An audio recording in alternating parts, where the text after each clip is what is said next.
الفاظ کا چناؤ سوچ سمجھ کر کریں۔ آپ کے الفاظ آپ کی تربیت، خاندان اور آپ کے مزاج کا پتہ دیتے ہیں۔ بے لگام الفاظ بے لگام جانور کے مانند ہوتے ہیں۔ عقل اور زبان کا بالکل الٹا تعلق ہے۔ عقل جتنی چھوٹی ہوگی، زبان اتنی لمبی ہوگی۔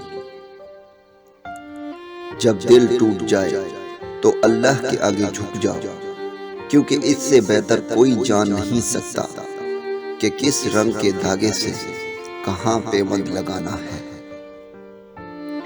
نصیحت وہ سچی بات ہے جسے ہم غور سے نہیں سنتے، اور خوشامد ایک بدترین دھوکہ ہے جسے ہم پوری توجہ سے سنتے ہیں۔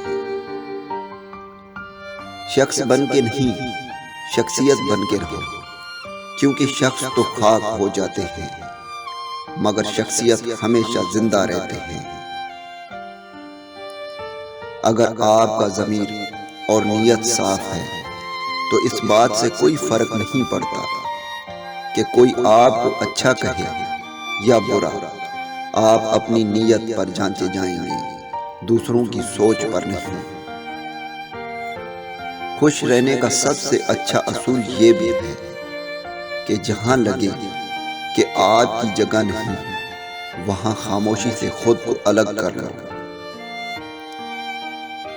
گزری ہوئی زندگی کو کبھی یاد نہ کر، تقدیر میں جو نہیں لکھا اس کی فریاد نہ کر۔ جو ہوگا وہی ہو کر رہے گا، کل کی فکر میں آج کی ہنسی برباد نہ کر۔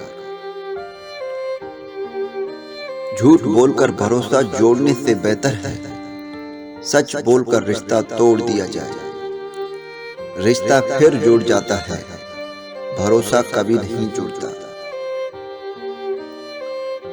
اپنی زندگی میں ہر کسی کو اہمیت دو۔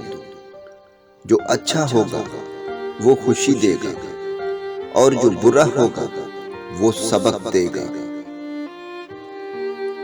انسان کی پہچان اچھا لباس نہیں بلکہ اچھا اخلاق اور اس کا ایمان ہے۔ خاموشی ایک ایسی عبادت ہے، فرشتہ اسے لکھ نہیں سکتا، شیطان اسے بگاڑ نہیں سکتا، اور کوئی اسے جان نہیں سکتا۔